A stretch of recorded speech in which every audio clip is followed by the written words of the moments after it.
My first semester is coming to an end and I'm going to tell you about it.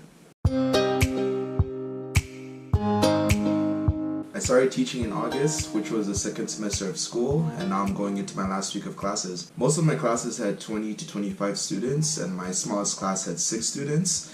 I would teach 22 classes a week, and 2 of these classes were after-school classes, and 2 of these classes were teachers' classes. For the 18 regular classes, I would pretty much teach the same content across the same grade through each school. I had a co-teacher for each school, and each co-teacher would rely differently on how heavily they wanted to use the textbook. There are many lessons you can find from previous teachers, current teachers in the area that you know, websites like Waygook or Courseshare, and many other places you can find them. I would use these lessons every week and I would make adjustments to them.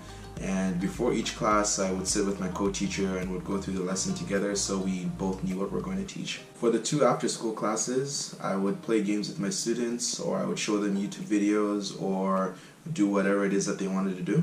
We would play cards, Never Have I Ever, watch America's Got Talent, or whatever it is that they were interested in, whether it's K-pop or A-pop music, and then we'd put the lyrics in English. So for the 2 teachers' classes that I had each week, we would sit in a classroom or in a different room in the school and we would discuss a certain topic for 45 minutes. We would talk about travel, Canadian culture, American culture, Korean culture, hobbies, the environment, and so on and so forth. My co-teacher would help translate for anything that they didn't understand, or I could use my Papago app to translate what I was trying to say into Korean.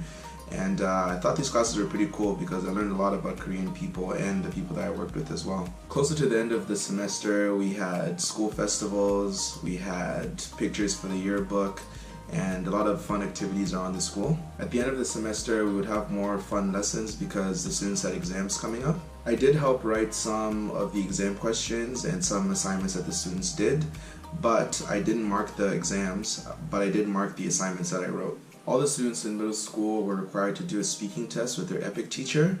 So I would sit down with each student one at a time for about 3 minutes each, and then we would speak in English and I would see how well they would do. It was very basic conversation, and depending on the grade that they were at, the questions would be a little more difficult.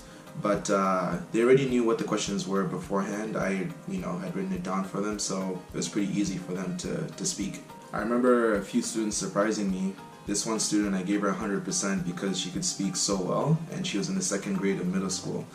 I remember one of the questions that I had written down was, what do you want to do in the future? And then she told me that she wanted to be the first UN female Secretary General, and I was kind of just like, whoa, what?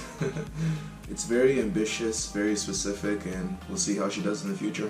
So after this week, I have my winter camp that's going to start, and that's going to run for 2 weeks. And then after the winter camp, I have some training and workshops that I have to attend. Once all that is done, I have 2 weeks of vacation and I'm planning on going to Japan. So I'll keep you guys posted and we'll see how that goes. Stay dreaming, stay chasing, and I'll see you in the next one.